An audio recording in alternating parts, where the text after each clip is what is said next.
Welcome to సరైన TV. ముందుగా headlines చూద్దాం. నందిగామ నియోజకవర్గంలో చంద్రబాబు పర్యటన. అప్పట్లో కుటుంబ నియంత్రణ పాటించనున్నామని వెల్లడి. ఇప్పుడు జనాభా వృద్ధి ఎంతో ముఖ్యమైన అంశమని వివరణ. లేకపోతే రాబోయే రోజుల్లో వృద్ధుల సంఖ్య పెరుగుతోందని ఆందోళన.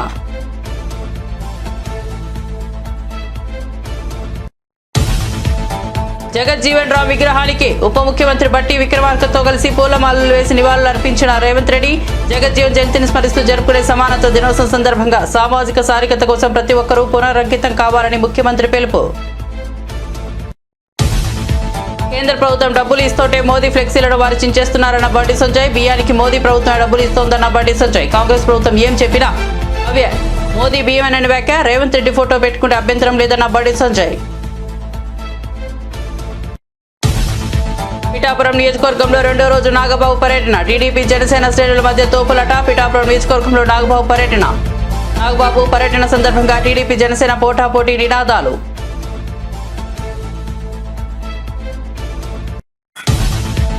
గ్రూప్ 1 పరీక్షల నిర్వహణపై బీఆర్ఎస్ నేత ఏనుగుల రాకేష్ రెడ్డి తీవ్ర ఆరోపణలు. ఫిబ్రవరిలో ఫలితాలు వస్తాయని నవంబర్లోనే కాంగ్రెస్ సోషల్ మీడియా ఖాతాలో పోస్టులు రావడం ఆశ్చర్యంగా ఉందన్న ప్రశ్న.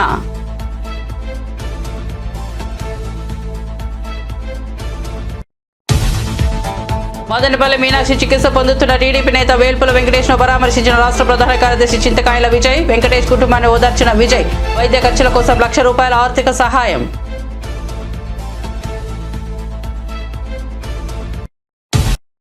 ఇక వార్త వివరాల్లోకి వెళ్తే, దివంగత నేత బాబు జగజ్జీవన్ రామ్ జయంతి సందర్భంగా ముఖ్యమంత్రి రేవంత్ రెడ్డి, ఉప ముఖ్యమంత్రి బట్టి విక్రమార్క, బీఆర్ఎస్ అధినేత కేసీఆర్లు ఘనంగా నివాళులు అర్పించారు.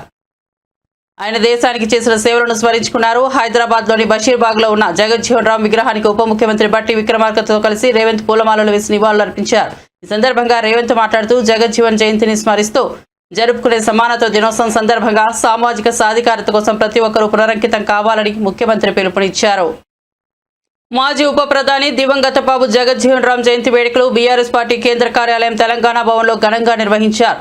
బీజేఆర్ చిత్రపటానికి శాసనమండలిలో ప్రతిపక్ష నేత ఎస్ మధుసూదనాచారి సహా పలువురు బీఆర్ఎస్ నేతలు ఘనంగా నివాళులర్పించారు. జగజ్జీవన్ రామ్ కు భారతరత్న ఇవ్వాలని మధుసూదనాచారి డిమాండ్ చేశారు. రాష్ట్రంలోని కాంగ్రెస్ ప్రభుత్వం బాబు జగజ్జీవన్ రామ్ ఆశయాలకు విరుద్ధంగా పనిచేస్తోందని విమర్శించారు.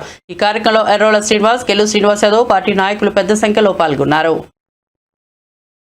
అనేక పర్యాయాలు ఎంపీగా గెలిచినటువంటి నాయకుడు. అదే రకంగా బంగ్లాదేశ్ విమోచన, భారతదేశం ఒక దేశాన్ని వీరోచితంగా పోరాడి విముక్తి చేయడంలో ప్రధాన భూమిక పోషించినటువంటి మహానాయకుడు. ఆనాడు రక్షణ మంత్రిగా ఉండి పాకిస్తాన్ దుర్మార్గం నుండి బంగ్లాదేశ్ను విముక్తం చేయడంలో రక్షణ శాఖ మంత్రిగా వారు చేసినటువంటి సేవలు వారి పోరాట పటిమకు నిదర్శనం. జీవితాంతం కాళోజీ నారాయణరావు గారు అన్నట్టు, పుట్టుక నీది, చావు నీది, బ్రతుకంతా దేశానిది అనేటువంటి నానుడికి సరిపోయేటువంటి రూపం బాబు జగజ్జీవన్ రామ్ గారిది.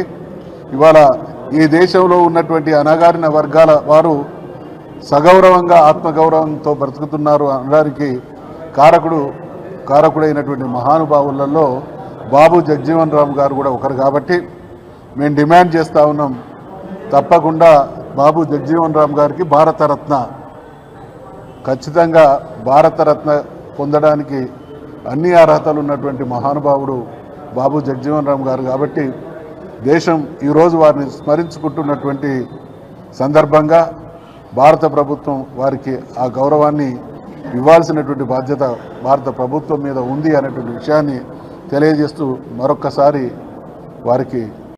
సూర్యాపేటలో పీడీఎస్ సన్న బియ్యం పొందుతున్న దళితుడు వెంకటయ్య ఇంటిని మంత్రి ఉత్తమ్ కుమార్ రెడ్డి సందర్శించారు. వాటి కుటుంబంతో కలిసి భోజనం చేశారు. నా ఇంట్లో నా కుటుంబంతో కలిసి భోజనం చేసినట్లు ఉంది అని అన్నారు. ఒకరికి 6 కిలోల చొప్పున ఉచిత సన్న బియ్యం పథకంపై వారు సంతోషం వ్యక్తం చేశారు. రాష్ట్రంలో పోయిన నెలాఖరు వరకు మీ అందరు తెలుసు, రాష్ట్రంలో దొడ్డు బియ్యం కోర్స్ ఇచ్చేది, ఎక్కువ శాతం లబ్ధిదారులు తినకపోయేది. మన ప్రభుత్వం, మన కాంగ్రెస్ ప్రభుత్వం వచ్చిన తర్వాత దీన్ని ఆలోచన చేసి ముఖ్యమంత్రి రేవంత్ రెడ్డి గారు, ఉప ముఖ్యమంత్రి బట్టి విక్రమార్క గారు, మంత్రివర్గం ఆలోచన చేసి రాష్ట్ర వ్యాప్తంగా ఇప్పటి వరకు ఉన్న రేషన్ లబ్ధిదారులు 2,81,00,000 మంది. ఇప్పుడు మేము రేషన్ లబ్ధిదారుల సంఖ్య కూడా పెంచి 3,10,00,000 మందికి రేషన్ ఇవ్వబోతున్నాము. ఆ రేషన్ కింద ఇప్పుడు భారతదేశంలో ఏ రాష్ట్రంలో ఎక్కడా ఎప్పుడు జరగని విధంగా మన ప్రభుత్వం, మన కాంగ్రెస్ ప్రభుత్వం ప్రతి లబ్ధిదారుకి 6 కిలోల మంచి క్వాలిటీ తినడానికి మంచి రుచికరంగా ఉన్న సన్న బియ్యం ఇస్తున్నాము. ఆ సన్న బియ్యం మరి వెంకట ఇంట్లో మరి ఎట్లుంది, ఆ కుటుంబ సభ్యులు తింటున్నా లేదా, హ్యాపీగా ఉందా లేదా కనుక్కోవడానికి నేను వాళ్ళతో కలిసి భోజనం చేస్తున్నా. ఇది ఆహార భద్రత విషయంలో భారతదేశంలోనే ఒక విప్లవాత్మక మార్పు, ఒక ముందడుగు. దళితులు, గిరిజనులు, బీసీలు, మైనారిటీలు, వ్యవసాయ కూలీలు, అగ్రకులాల్లో నిరుపేదలందరికీ కడుపు నిండా అన్నం పెట్టే పథకం ఇది. రాష్ట్ర జనాభాలో 84% కి మనం ఈ విధంగా ఉచితంగా సన్నబియ్యం, మంచి క్వాలిటీ సన్నబియ్యం ఇస్తున్నాము. ఈ విధంగా రాష్ట్ర వ్యాప్తంగా ఈ సన్నబియ్యం సంబరాల కార్యక్రమంలో మరి ముఖ్యమంత్రి గారితో సహా మంత్రులము, ఎమ్మెల్యేలు, ఎంపీలు, ఎమ్మెల్సీ అందరూ కూడా ఈ రేషన్ సన్నబియ్యం పంపిణీ కార్యక్రమం, అదే విధంగా ఈ రేషన్ లబ్ధిదారు ఇంట్లో భోజనం చేసే కార్యక్రమం పెట్టుకోవడం జరిగింది. దాని భాగంగా మేము సూర్యాపేట పట్టణానికి వచ్చినాము. నేను చాలా సంతోషిస్తున్నా. మరి వెంకటయ్య గారు వారి కుటుంబ సభ్యులతో కూర్చొని భోజనం చేస్తున్నాం. అన్నం మంచిగున్నది. మరి ఒక మనిషికి సరిపోయే, నెలకి సరిపోయే 6 కిలోల బియ్యం ఇస్తున్నాం. దీని కింద గతంలో ప్రభుత్వము 40 రూపాయలు కిలోకి దొడ్డు బియ్యం కొని అది ఉచితంగా ఇచ్చినా ఎక్కువ ప్రయోజనం చెందలేదు. ఎందుకంటే 40 రూపాయలు కిలో కొని సంవత్సరానికి 10,665 కోట్లు ఖర్చు పెట్టినా ఆ బియ్యం జనం తినలేదు. కాబట్టి 70 నుంచి 80% రీసైక్లింగ్ పోయేది. లబ్ధిదారులు అమ్ముకునేవాళ్ళు 5-10 రూపాయలకి. ఏది ప్రభుత్వం 40 రూపాయలు కొని ఫ్రీగా ఇచ్చారు. దానికి కొంత 20% ప్రభుత్వం నుంచి ఎక్కువ ఖర్చు పెట్టి ఇప్పుడు సుమారు 13,000 కోట్లు సంవత్సరానికి ఖర్చు పెట్టి 3,10,00,000 మంది జనాభాకి ఉచితంగా 6 నర్సారావుపేటలో బర్డ్ ఫ్లూతో చిన్నారి మృతిపై స్పందించిన మాజీ ఎమ్మెల్యే గోపిరెడ్డి శ్రీనివాసరెడ్డి దేశంలో ఇది 2వ బర్డ్ ఫ్లూ మరణమని చెప్పారు. ఐసీఎంఆర్ ధృవీకరణ వచ్చినా ప్రభుత్వం అప్రమత్తం కావడం లేదని అన్నారు. చిన్నారి కుటుంబాన్ని పరామర్శించి ప్రభుత్వ నిర్లక్ష్యంపై తీవ్ర విమర్శలు చేశారు. బర్డ్ ఫ్లూతో చనిపోయిందనే వార్త తెలియటం జరిగింది. ముఖ్యంగా ఈ అమ్మాయి ఎయిమ్స్ మంగళగిరిలో వైద్యం పొందుతూ శరీరంలో ఉన్న అవయవాలన్నీ కూడా పనిచేయకపోవటం వల్ల చనిపోయిందని చెప్పి ఎయిమ్స్ వైద్యులు నిర్ధారించి రిపోర్ట్ ఇవ్వటం జరిగింది. ముఖ్యంగా భారతదేశంలో బర్డ్ ఫ్లూ వలన చనిపోయిన 2వ వ్యక్తి అది నర్సరావుపేటలో జరగటం చాలా బాధాకరమైన విషయం, చాలా దురదృష్టకరం. మొదటి వ్యక్తి మహారాష్ట్రలో 2021 సంవత్సరంలో చనిపోయింది. ఇది 2వ కేసు, భారతదేశంలోనే 2వ కేసు బర్డ్ ఫ్లూ ఈరోజు నర్సరావుపేటలో బాలిక చనిపోవడం అనేది చాలా బాధాకరమైన విషయం.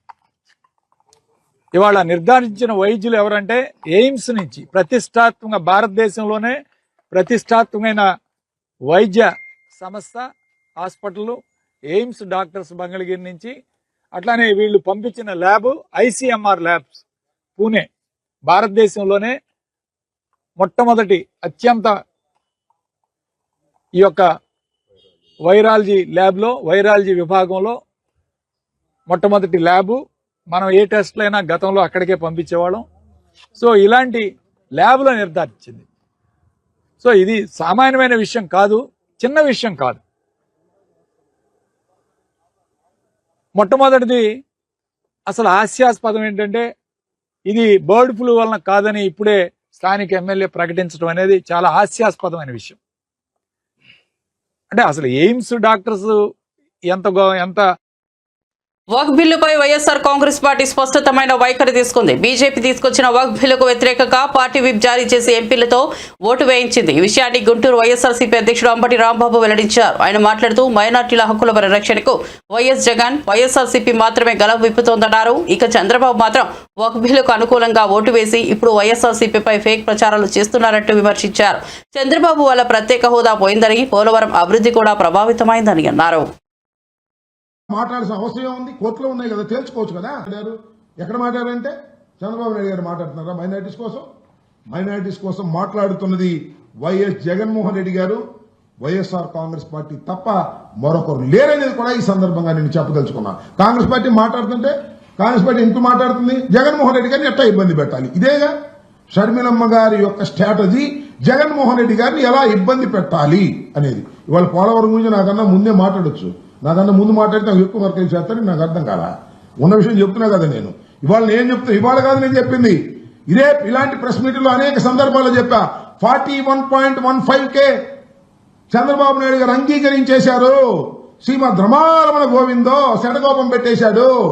ఆ రోజున ఏ విధంగా అయితే ప్రత్యేక హోదాని మంట కలిపాడో ఇవాళ పోలవరాన్ని కూడా మంట కలిపేటటువంటి కార్యక్రమం చేస్తున్నాడు. 41.15కు మాత్రమే నీరు నిల్వ చేసే విధంగా కేంద్రం నిధులిస్తుంది, మిగతాది ఎగ్గొడుతుంది. స్పష్టంగా వాళ్ళు చెప్పేశారు. చెప్పనుకున్నా ఇవాళ ఇద్దరు మంత్రులు ఉన్నారు కదా, అడగండి. మీ అందరూ నన్ను అడిగారు కదా, అడగండి రేపు ఇద్దరు మంత్రుల్ని, తెలుగుదేశం మంత్రుల్ని, బీజేపీ మంత్రుల్ని, చంద్రబాబు నాయుడు గారిని అడగమనండి, ఈనాడిని, ఆంధ్రజ్యోతిని చెప్పమనండి దీనికి సమాధానం. ఒక స్టోరీ రాయమని నేను చెప్పిన దానికి, నేను చెప్పింది తప్పని. 41.15కు మాత్రమే పోలవరాన్ని కట్టడి చేసి 25,000 కోట్ల నుంచి 30,000 కోట్ల వరకు LA&RR ఇవ్వాల్సినటువంటి బాధ్యత నుంచి కేంద్ర ప్రభుత్వం తప్పుకుపోతుంది. దీనివల్ల రాష్ట్రం దెబ్బతినిపోతుంది. ఏదైతే విడిపోయిన ప్రభుత్వానికి, విడిపోయిన రాష్ట్రానికి పోలవరం అయినా దక్కుతుంది, విడిపోయిన రాష్ట్రానికి ప్రత్యేక హోదా అయినా దక్కుతుంది అని ఆశపడితే ప్రత్యేక హోదా కాకెత్తుకుపోయింది, ఇదేమో గద్దెత్తుకుపోతుంది. ఏమిటి అన్యాయం అని అడుగుతా ఉన్నా. చంద్రబాబు నాయుడు గారు ఎందుకు ఈ వ్యవహారాలు చేస్తున్నాయంటే ఆయన ఇంట్రెస్టులు వేరు. వాళ్ళ అబ్బాయిని ఏదో ఒక విధంగా అధికారంలో కూర్చోబెట్టడానికి భారతీయ జనతా పార్టీ కావాలి. రాష్ట్రం సర్వనాశనం అయిపోయినా పర్వాలేదు, ఇదే ధోరణితో వ్యవహరిస్తున్నారు. కాదని చెప్పమంటున్నా నేను. కాదు అని కేంద్ర మంత్రుల్ని, రాష్ట్ర మంత్రుల్ని, మా మిత్రుడు రామానాయుడిని చెప్పమంటున్నా. పచ్చ చొక్కా దిగుతున్నాడు కదా రోజు, పోలవరం పోలవరం అని చెప్పమంటున్నా నేను. రేపు చెప్పను. 41.15 నల్గొండ జిల్లాలో ఓ మంత్రి సోయిలేక మైకుల్లో మాట్లాడడానికే పరిమితమయ్యారని, ఆయనకు రైతుల కష్టాలు పట్టవని, కమిషన్ దందాలో నిమగ్నమైపోయారని మాజీ మంత్రి ఎమ్మెల్యే జగదీష్ రెడ్డి తీవ్రంగా విమర్శించారు. ప్రజలు ప్రశ్నిస్తే వారిపై అక్రమ కేసులు పెట్టిస్తున్నారని, మంత్రులు ప్రజా సమస్యలు పట్టించుకోకుండా హెలికాప్టర్లో తిరుగుతూ ఎంజాయ్ చేస్తున్నారని ఆరోపించారు. అధికారులు కాంగ్రెస్ ఏజెంట్లుగా మారారని, పోలీసులు చట్టాన్ని మర్చి అతి చేయవద్దని సూచించారు. ఒకవైపు ప్రభుత్వం చేసే దుర్మార్గాల్ని ప్రశ్నిస్తూ ప్రజలు వాళ్ళ బాధను వ్యక్తీకరిస్తుంటే సోషల్ మీడియాలో పెడుతున్నారు, వాట్సాప్లో పెడుతున్నారు అని చెప్పి కేసులు పెట్టించి భయపెట్టించి దాన్ని అణిచివేస్తున్న ఒక పిచ్చి ప్రయత్నంలో ఉన్నారు. ఈ తెలివి తక్కువ ప్రయత్నాలు మానుకుంటే మంచిది ప్రభుత్వం, మంత్రులు. ఇవాళ కూడా నల్గొండలో మా పార్టీ మాజీ సర్పంచ్ బండ మీద రాములు అని చెప్పి తను ప్రజల్లో ఉన్నాడు కాబట్టి ప్రజలు అనుకున్న విషయాన్ని పెట్టినాడు. సోషల్ మీడియాలో పెడతాడు, తప్పకుండా పెడతాడు. నేను విజ్ఞప్తి చేస్తున్న జిల్లాలో ఉన్న అందరు సోషల్ మీడియా యాక్టివిస్టులు కావచ్చు, వాట్సాప్లలో మెసేజ్ చూసే వాళ్ళు కావచ్చు, పెట్టారు వాళ్ళు కావచ్చు, ఇంకా పెద్ద ఎత్తున పెట్టండి. ఈ మంత్రుల గాలి ప్రయాణాలు, గాలి చేష్టలు అన్నిటి మీద ప్రశ్నించండి. ప్రజలు ఏమనుకుంటున్నారో దాన్ని ఉన్నట్టుగా పెట్టండి. ఎవరికి భయపడే పని లేదు. టిఆర్ఎస్ కార్యకర్తకు మీద ఈగ వాలినా చీమ గరిచినా మేము సిద్ధంగా ఉన్నాం ఎప్పుడు ఎక్కడైనా రావడానికి. నాయకత్వం కూడా సిద్ధంగా ఉంది. ప్రభుత్వాన్ని ప్రశ్నిస్తూనే ఉండండి. ఈ గాలి నాయకులు, గాలిలో తిరిగేటోళ్ళతో ఏమీ కాదు. ప్రజల్లో నుంచి ఎప్పుడో దూరం అయిపోయారు. వాళ్ళ పార్టీ కార్యకర్తలు అసహించుకుంటున్నారు వీళ్ళు చేసేది చూసి. వీళ్ళు పొదుపుకంగానే రాత్రిపూట రివ్యూ మీటింగ్లకి ఆలస్యం అవుతుందని చెప్పి గాలి తిరుగుతున్నారు. పాపం చీకటి అయితే ఆలస్యం అవుతుంది, రాత్రిపూట రివ్యూ. అంతకు మించి అంత తప్ప వేరే లేదు. గ్రూప్ 1 పరీక్షల నిర్వహణపై బీఆర్ఎస్ నేత ఏనుగుల రాకేష్ రెడ్డి తీవ్ర ఆరోపణలు చేశారు. టీఎస్పీఎస్సీ నిర్వహించిన పరీక్షల్లో అనేక అవకతవకలు చోటు చేసుకున్నట్లు అనుమానాలు ఉన్నాయని పేర్కొన్నారు. ఫిబ్రవరిలో ఫలితాలు వస్తాయని, నవంబర్లోని కాంగ్రెస్ సోషల్ మీడియా ఖాతాల్లో పోస్టులు రావడం ఆశ్చర్యంగా ఉందని ప్రశ్నించారు. టీఎస్పీఎస్సీ ఇవ్వాల్సిన సమాధానం ముందుగానే కాంగ్రెస్ ఎలా వెల్లడించిందని నిలదీశారు. 9,000 మంది రీకౌంటింగ్ కు దరఖాస్తు చేసిన ఒక్కరికి మార్కులు పెరగకపోవడం అనుమానాస్పదమని వ్యాఖ్యానించారు. టీఎస్పీఎస్సీ కాన్ఫిడెన్షియల్ డేటా కాంగ్రెస్ కి ఎలా వెళ్తుందో తెలుసుకోవాలన్నారు. ఫిబ్రవరిలో వస్తాయని చెప్పేసి నవంబర్లో, మిత్రులారా, ఈ ప్రభుత్వము మార్చి 13వ తేదీ ఒక వెబ్ నోట్ రిలీజ్ చేసింది. ఫేర్ అండ్ ట్రాన్స్పరెంట్ ఇవాల్యుయేషన్ అని చెప్పి నవ్వుకుంటున్నారు. ఫేర్ అండ్ ట్రాన్స్పరెంట్ ఇవాల్యుయేషన్ అంటే ఎందుకంటే స్వయంగా Telangana Congress party official handle మీద పరీక్షా ఫలితాలు ఫిబ్రవరిలో వస్తాయని చెప్పేసి నవంబర్లో వాళ్ళు ఒక పోస్ట్ పెట్టింది. నేను అడుగుతున్న కాంగ్రెస్ పార్టీ వాళ్ళని, మేము అడుగుతున్నాం బీఆర్ఎస్ పార్టీ పక్షాన ఈ రాష్ట్ర ప్రభుత్వాన్ని, టీజీపీఎస్సీకి అసలు కాంగ్రెస్ పార్టీకి ఏం సంబంధం? టీజీపీఎస్సీ పరీక్షలు ఎప్పుడు జరుగుతాయి, ఎప్పుడు ఫలితాలు వస్తాయని మీరు ఎక్కడ చెప్పగలుగుతున్నారు? అసలు TGPSC is a constitutional body. మరి అలాంటప్పుడు దానికి సంబంధించిన ఇన్ఫర్మేషన్ కాంగ్రెస్ పార్టీ హ్యాండిల్స్ లోకి ఎట్లా వస్తున్నది? వీళ్ళు ఇన్ఫర్మేషన్ రిలీజ్ చేసింది ఏమని? టాప్ 10లో ఇంతమంది ఓసీలు, ఇంతమంది బీసీలు, ఎస్సీ ఎస్టీలు అని, టాప్ 100లో కేటగిరీ వైజ్ ఇంతమంది ఉన్నారని చెప్పి. అంటే మీరు ఎవరిని ఫూల్స్ చేయదలుచుకున్నారు? అంటే రీకౌంటింగ్ చేయము, మేము రీకౌంటింగ్ ద్వారా ఒక్క మార్క్ కూడా పెంచము అనుకుంటే మరి రీకౌంటింగ్ పెట్టొద్దని చెప్పాల్సింది. అంటే మీరు ముందే వీళ్ళకి ఇన్ని మార్కులు వేయాలి, వీళ్ళకి ఇన్ని మార్కులు వేయాలి, వీళ్ళకి ర్యాంక్ రావాలి, వీళ్ళకి ర్యాంక్ రావద్దు అని చెప్పి మీరు ఫిక్స్ అయింది కాబట్టే, మ్యాచ్ ఫిక్సింగ్ జరిగింది కాబట్టే ఈరోజు రీకౌంటింగ్ లో ఒక్కరు కూడా మార్కు పెరగలే. ఇది కాన్ఫిడెన్షియల్ డేటానా లేకపోతే కాంగ్రెస్ పార్టీ డేటానా అని చెప్పి ఈరోజు బీఆర్ఎస్ పార్టీ పక్షాన సూటిగా ప్రశ్నిస్తున్నాం. సమాధానం చెప్పాలా? కాంగ్రెస్ పార్టీ అఫీషియల్ హ్యాండిల్లో టీజీపీఎస్సీ ఇన్ఫర్మేషన్ ఎట్లా పెడుతున్నారు? జిఆర్ఎల్ రాకముందుకే టెలిగ్రామ్లో ఇన్ఫర్మేషన్ ఎట్లా వస్తున్నది? రీకౌంటింగ్ జరగకముందుకే కేటగిరీ వైజ్ ఇంతమంది ఉన్నారని మీరు ఎట్లా చెప్తున్నారు? దానికి మీరు సమాధానం చెప్పాల్సిందే ఈ సందర్భంగా నేను అడుగుతున్నాను. యూపీఎస్సీలో వన్ టైం ఇవాల్యుయేషన్కి 80 రోజులు పడుతుందండి, 80 రోజులు. మొన్న ఏపీపీఎస్సీ 6000 పేపర్లు దిద్దడానికి 40 రోజులు పట్టింది. దశరథి సత్య జయంతి ఉత్సవాల్లో భాగంగా తెలంగాణ జాగృతి ఆధ్వర్యంలో రూపొందించిన ఆ చల్లని సముద్ర గర్భం దృశ్య గీతాన్ని హైదరాబాద్ లో ఘనంగా ఆవిష్కరించారు. ఈ కార్యక్రమానికి ముఖ్య అతిథిగా జాగృతి అధ్యక్షులు ఎమ్మెల్సీ కల్వకుంట్ల కవిత హాజరయ్యారు. జాతీయ కవిగా తెలంగాణ ఉద్యమ స్ఫూర్తిగా నిలిచిన దాశరథి కృష్ణమాచార్య సాహిత్య ఔన్నత్యాన్ని తలదన్నేలా ఈ గీతాన్ని రూపొందించిన విధానం అందరినీ ఆకట్టుకుంది. ఈ సందర్భంగా కవిత మాట్లాడుతూ తెలంగాణ సాంస్కృతిక పునర్జాగరణలో దాశరథి పాత్ర అజేయమని పేర్కొన్నారు. ఇప్పటికి నిజంగా పెద్దల ఆశీర్వాదం ఉంటారంటారు. ఇవాళ దాశరథి గారి 100వ జయంతి సంవత్సరంలో ఆవిష్కరణ జరగడం అన్నది నిజంగా చాలా అదృష్టంగా నేను భావిస్తున్నా. ఏది కూడా ఈ ప్రపంచంలో యాదృచ్ఛికంగా జరగదు. ఏది ఎప్పుడు జరగాలో అప్పుడే జరుగుతుందని నేను బలంగా నమ్ముతాను. ఇవాళ ఆవిష్కరణ జరిగిందంటే ఖచ్చితంగా 100% మనకు దాశరథి గారి ఆశీర్వాదం ఉందనే మనస్ఫూర్తిగా నేను భావిస్తా ఉన్నాను. మరి ఈ పాటను చేయడం వెనకాల సార్ పాడడం, వారి గాత్రం ఉంటే మరి మల్లిక్ గారి సంగీతం కూడా అంతే సూదింగ్ గా, ఎట్లయితే దేశపతి గారి వాయిస్ ఉందో అంతే సూదింగ్ గా ఆ పాట ఎప్పటికీ ఉండిపోయే విధంగా సోదరుడు మల్లిక్ గారి మ్యూజిక్ ఉంది. Thank you so much. అట్లానే పూర్ణ పాపం హార్ట్ పెట్టి ఎడిటింగ్ చేసిండు, హార్ట్ పెట్టి మమ్మల్ని రమ్మన్నారు ఒకసారి వచ్చి మీరు నివాళులు అర్పించేటటువంటి దృశ్యం ఉండాలి అని అంటే, ఎక్కడ అంటే రవీంద్ర భారతికి పోయినాం. పోయేవరకు అందరు డాన్స్ చేస్తారు. నేనన్నా ఇదేంద్రబాయ్ ఇట్లా డాన్సులు గిన్సులు పెట్టినావు, మన తెలంగాణ పాటలకు సారి ఏమనుకోదు, సూట్ కాదు ఇదేంది పెట్టినావు నువ్వు అని అంటే, లేదక్క డిఫరెంట్ వస్తుంది మీరు చూడండి. చాలా అంటే ఈ పాటలో ఉన్న డెప్త్ కన్వే చేయడానికి ఇది కావాలి అని అంటే నాకైతే అప్పుడు కొద్దిగా అనుమానంగానే ఉండే. కానీ ఈ రోజు పాట చూసినాక మాత్రం డెఫినెట్ గా మంచి ఎఫర్ట్, మంచి థాట్ అని చెప్పి మనస్ఫూర్తిగా అనిపించింది. చాలా డీసెంట్ గా చక్కగా వచ్చింది. అట్లానే ఎడిటింగ్ కూడా మీరు బ్యూటిఫుల్ గా లిరిక్స్ కి తగ్గట్టు చేసినందుకు మనస్ఫూర్తిగా పూర్ణ గారిని అభినందిస్తా ఉన్నాను. అట్లానే వేదిక మీద ఉన్నటువంటి ప్రతి ఒక్కరు కూడా చాలా ఇన్డెప్త్ గా మాట్లాడుకుంటూ పోయినారు. నిజంగా తెలంగాణ సాహిత్యం గురించి, తెలంగాణ కవుల గురించి ఆలోచిస్తే పోతన దగ్గర నుంచి మొదలు పెడితే ఈ వేదిక మీద ఉన్నటువంటి మానుకోట ప్రసాద్ గారి వరకు, మా సోదరులు మిట్టపల్లి సురేందర్ వరకు ఎవ్వరు కూడా ఎప్పుడు ఎవరికి తల వంచరు. మన వాళ్ళు క్వశ్చనే లేదు. పోతన ఆనాడు రాజు ఇంటికి వచ్చి కూడా నాకు కవిత్వం అంకితమే అంటే ఇయ్యాను పో, నేను శ్రీరాముడికే ఇచ్చుకుంటా అని చెప్తాడు ఆయన. అట్లనే దాశరథి గారు కూడా అంతే. నిజాం రాజు ఎన్ని కష్టాలు పెట్టినా. సికింద్రాబాద్ లో కురిసిన వర్షానికి హస్మత్పేట్ చెరువు కట్ట వద్ద ప్రధాన రహదారిపై భారీగా వరద నీరు నిలిచిపోయింది. దీంతో రహదారి చిన్నపాటి చెరువును తలపిస్తోంది. రహదారిపై మోకాళ్ల లోతులో నీరు నిలిచి ఉండటంతో వాహనదారులు, పాదచారులు తీవ్ర ఇబ్బందులు పడ్డారు. వాహనాలు వెళ్లడానికి రహదారిపై దారి లేక పక్కనే ఉన్న ఫుట్పాత్ పై నుంచి వెళ్లే పరిస్థితి ఏర్పడింది.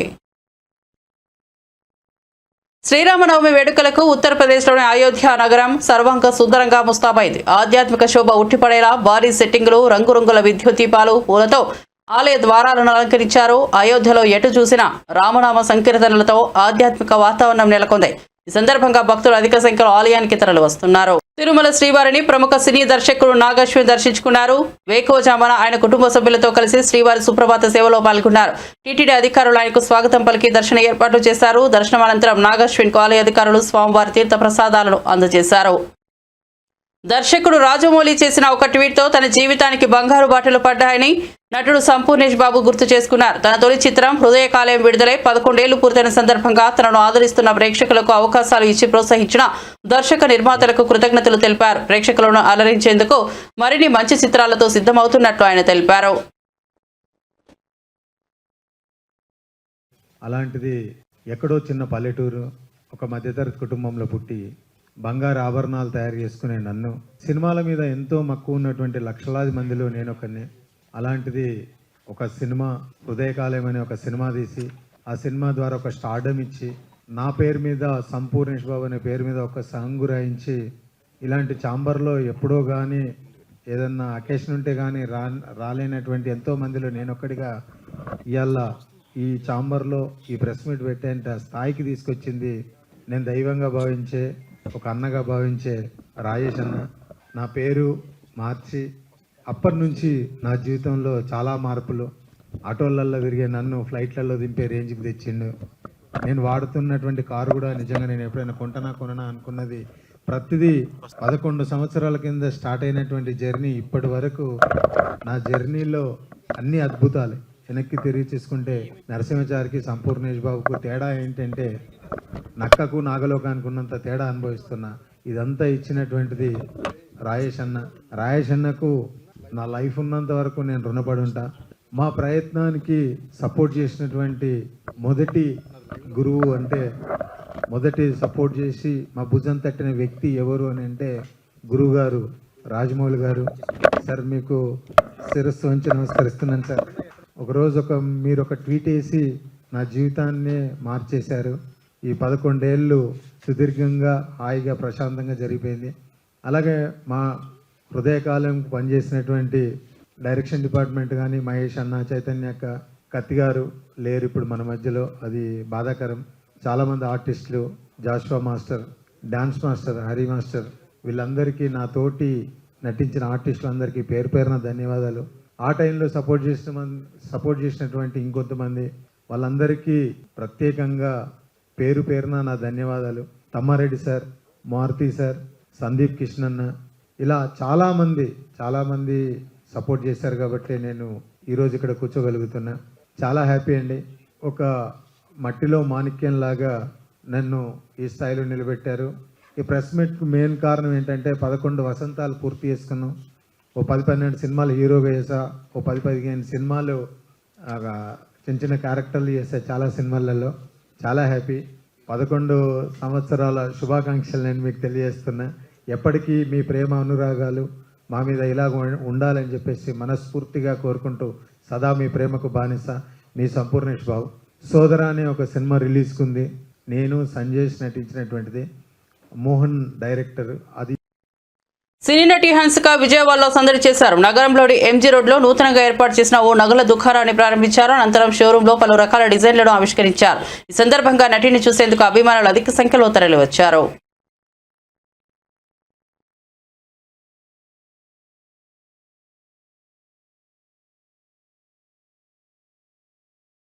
इस खूबसूरत नीले बक्से में देखकर, चमकते हुए देखकर मोहब्बत बयां की है, प्यार का इजहार किया है, चाहत कबूल है। हाँ, तुम पर पूरी दीवानी हूँ, इसमें कोई शक नहीं है, क्योंकि तुम्हें जितना देखती हूँ दिल यही कहता है कि दिल अब भरा नहीं। అందరికీ నమస్కారం. I'm extremely happy. చాలా ఇష్టం for me that I am here in Indriya jewelry store launch, and Vijayawada has always been my favorite. So very Madanapalle పట్టణంలోని మీనాక్షి ఆసుపత్రిలో చికిత్స పొందుతున్న రాజంపేట పార్లమెంట్ ఐటీడీపీ ఉపాధ్యక్షుడు మదనపల్లి 14 బూదించ వేల్పుల వెంకటేష్ ను పరామర్శించిన తెలుగుదేశం పార్టీ రాష్ట్ర ప్రధాన కార్యదర్శి మరియు ఐటీడీపీ అధ్యక్షులు చింతకాయల విజయ్. వెంకటేష్ ఆరోగ్య పరిస్థితి గురించి డాక్టర్ మల్లికార్జున్ అడిగి తెలుసుకున్నారు. అనంతరం వెంకటేష్ కుటుంబ సభ్యులను ఓదార్చి వైద్య ఖర్చుల నిమిత్తం ₹1,00,000 అందించారు. గత 5 ఏళ్ళు అపోజిషన్ ఉన్నప్పుడు మెంబర్షిప్ లో కూడా టాప్ లో నిలిచి, భవిష్యత్ గ్యారంటీ కార్యక్రమంలో కూడా టాప్ లో నిలిచి, ఎప్పుడు కూడా ఒక స్ట్రాంగ్ ఫాలోవర్ గా, నిజాయితీ అని ఫాలోవర్ గా ఈరోజు టీడీపీకి నిలిచిన వ్యక్తి వెంకటేష్ గారు. వెంకటేష్ గారు ఇలా చేసుకున్న వెంటనే ఆత్మహత్యకి అటెంప్ట్ చేశారని తెలిసిన వెంటనే లోకేష్ గారు చాలా బాధపడి వెంటనే ఇమీడియట్ గా ఆయన ఆఫీస్ లో ఉన్న యంత్రాంగాన్ని మొత్తం కూడా కదిలించి వెంటనే ఎక్కడ జాయిన్ చేస్తున్నారు, హాస్పిటల్ డాక్టర్ గారితో మాట్లాడాలి ఏంటి అంటే మల్లికార్జున్ గారు డాక్టర్ గారు ఆయన చేతితోటి ఈ రోజు వెంకటేష్ గారిని ఎలా బాగుపరిచారంటే నిజంగా అప్రిషియేట్ చేయాలి డాక్టర్ గారికి.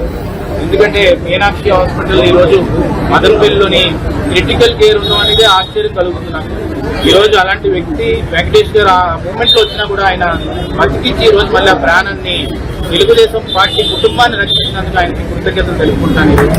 ఈరోజు ముఖ్యంగా ఎమ్మెల్యే గారు మొట్టమొదటి వెంటనే స్పందించి ఇక్కడికి మదనపల్లి ఎమ్మెల్యే గారు ఇక్కడికి వచ్చి వెంటనే హాస్పిటల్ ఎక్స్పెన్సెస్ కూడా కట్టి ఇమీడియట్ గా ట్రీట్మెంట్ మొదలుపెట్టారు. ముఖ్యంగా ఈ రోజు నేను రావడానికి కారణం ఏంటంటే నేను రాష్ట్ర జనరల్ సెక్రటరీగా, నా పేరు చింతకాయలు విజయ్, మెయిన్ ఐటీడీపీ కోఆర్డినేటర్ కూడా నాకు చంద్రబాబు నాయుడు గారు నియమించడం జరిగింది. ఇక్కడ వెంకటేష్ గారిని నేను ఎప్పటి నుంచో కూడా ఆయన ఫాలో అవుతూ ముందుకు తీసుకెళ్తున్నాం. ఈ రోజు అలా జరిగినట్టే మాకు కూడా చాలా బాధ అనిపించి మేము నర్సీపట్నం, వైజాగ్ దగ్గర నుంచి ఇక్కడికి రావడం జరిగింది. లోకేష్ గారు ఒకటే చెప్పారు, ఆ కుటుంబాన్ని మనం సొంత కుటుంబంలా ముందుకు తీసుకెళ్లి వాళ్ళని కాపాడుకోవాలి, వాళ్ళని సపోర్ట్ చేయాలని చెప్పారు. ₹1,00,000 ఇవాళ ఎక్స్పెన్సెస్ కి, హాస్పిటల్లో ఆ ట్రీట్మెంట్ ఎక్స్పెన్సెస్. పిఠాపురం నియోజకవర్గ వ్యాప్తంగా పల్లె పండుగ కార్యక్రమం ద్వారా మహాత్మా గాంధీ జాతీయ ఉపాధి హామీ పథకం కింద నిర్మించిన గ్రామీణ రహదారులను శాసనమండలి సభ్యులు కొనిదెల నాగబాబు ప్రారంభించి ప్రజలకు అందుబాటులోకి తీసుకొస్తున్నారు. డిప్యూటీ సీఎం, పంచాయతీరాజ్ మరియు గ్రామీణ అభివృద్ధి శాఖ మంత్రి పవన్ కళ్యాణ్ నియోజకవర్గంలో చేపట్టిన అభివృద్ధి పనుల్లో భాగంగా ఈ రోడ్డు నిర్మించారు. శనివారం ఉదయం పిఠాపురం మండలం కుమారపురం హౌసింగ్ లేఅవుట్ 1లో 15.70 లక్షల అంచనాల వ్యయంతో నిర్మించిన సీసీ రోడ్డును శాసనమండలి ప్రభుత్వ పిడుగు హరిప్రసాద్తో కలిసి ప్రారంభించారు. రాష్ట్రంలో మొన్నటి నుంచి కాంగ్రెస్ ప్రారంభించిన సన్న బియ్యం పథకం ప్రధాని మోదీ బియ్యమేనని కేంద్ర మంత్రి బండి సంజయ్ అన్నారు. శనివారం ఆయన బీజేపీ స్టేట్ ఆఫీసులో మీడియాతో మాట్లాడారు. మోదీ బియ్యాన్ని సక్రమంగా అందించాల్సిన బాధ్యత రాష్ట్ర ప్రభుత్వం ఉందన్నారు. అన్ని రేషన్ దుకాణాల్లో మోడీ బియ్యం తీసుకోవడానికి ప్రజలు బారులు తీరుతున్నారని చెప్పుకొచ్చారు. కేంద్ర ప్రభుత్వం బియ్యం అందిస్తుంటే ఇవన్నీ పెళ్లికి పోయి మంగళహారతి పట్టినట్లు కాంగ్రెస్ పార్టీ నేతలు ప్రధాని మోదీ కేంద్రం పేరు ప్రస్తావించకుండా వాళ్ల పథకం చిత్రీకరించారని ఆరోపించారు. బియ్యం పంపిణీ పథకంపై వీధి నాటకాలు చేసే వారి కంటే కాంగ్రెస్ పార్టీల నేతలు అంతకు మించి నటిస్తున్నారని ఆరోపించారు. పేరు చెప్పకుంటే మాకు కూడా బాధ ఉంటుంది. పేరు కోసం ప్రయత్నం చేస్తలే మేము, పేరు కోసం తాపత్రయ పడతలే మేము. కానీ ఇచ్చేది కేంద్ర ప్రభుత్వం మోడీ గారి బియ్యము, చెప్పుకునే మాత్రం కాంగ్రెస్ పార్టీ. ఇలా వరంగల్లో, నర్సంపేటలో భారతీయ జనతా పార్టీ కార్యకర్తలు మోడీ గారు ఫ్లెక్స్ కడితే పోలీసు వాళ్ళతో చింపయిస్తున్నారు. అంటే ఇంత అరాచకము. ముఖ్యమంత్రి గారు ఫోటో పెట్టుకోరి, మాకు ఏమి ఇబ్బంది లేదు, కానీ దయచేసి మోడీ గారు ఫోటో పెట్టంటుండే. మీ విజ్ఞత గురించి తెలంగాణ సమాజం ప్రశ్నిస్తున్నది. ఇలా మోడీ గారు బియ్యం అంటారు తప్ప కాంగ్రెస్ పార్టీ బియ్యం అని ఎవరు అన్నారు? ఎందుకంటే ఇచ్చేది మోడీ గారు కాబట్టి. ఇలా ప్రజలు మేము మోడీ గారు బియ్యం తింటున్నామంటారు తప్ప కాంగ్రెస్ పార్టీ ఇచ్చే బియ్యం తింటే వాళ్ళు అన్నారు. మీరు ఎంత చేసినా, మీరు ఎన్ని నాటకాలు చేసినా కూడా మోడీ గారి బియ్యం అవి రాసి పెట్టుకోండి. అవి ఇప్పటికైనా కనీసం మీకు నీతి, నిజాయితీ, నిబద్ధత, కనీసం విజ్ఞత ఉంటే వాస్తవాలు ఒప్పుకొని మీరు మోడీ గారు ఫోటో పెట్టండి. కేంద్ర ప్రభుత్వం ఇస్తుందని చెప్పండి. మీరు దానిలో మీ వాటా రూపాయినా చెప్పుకొని, ఎవరిదంటే రూపాయి మీరు ఇచ్చేది రూపాయి చెప్పుకొని, ₹10 ఇస్తున్నారు చెప్పుకొని, ₹10 ఇస్తున్నారు చెప్పుకొని, చెప్పుకుంటున్నారు. మీరు ₹10 ఇస్తున్నారని చెప్పుకోండి, మాకు ఇబ్బంది లేదు. కానీ మోడీ గారు ₹37 ఇస్తున్న విషయం ఎందుకు చెప్తలేరు? ఇది గత ప్రభుత్వమే ఇవ్వాల్సి ఉంటే మేము డిమాండ్ చేస్తున్నాం. సన్న బియ్యం ఇవ్వాలి. మోడీ గారు పైసలు ఇస్తున్నారు, ₹30 కిలో బియ్యానికి ₹30 ఇస్తుంటే మీరు సన్న బియ్యం ఇవ్వండి, సన్న బియ్యాన్ని మొత్తుకుంటే ఇచ్చుడే లేదా? మరిన్ని అప్డేట్స్ కోసం చూస్తూనే ఉండండి సరైన టీవీ.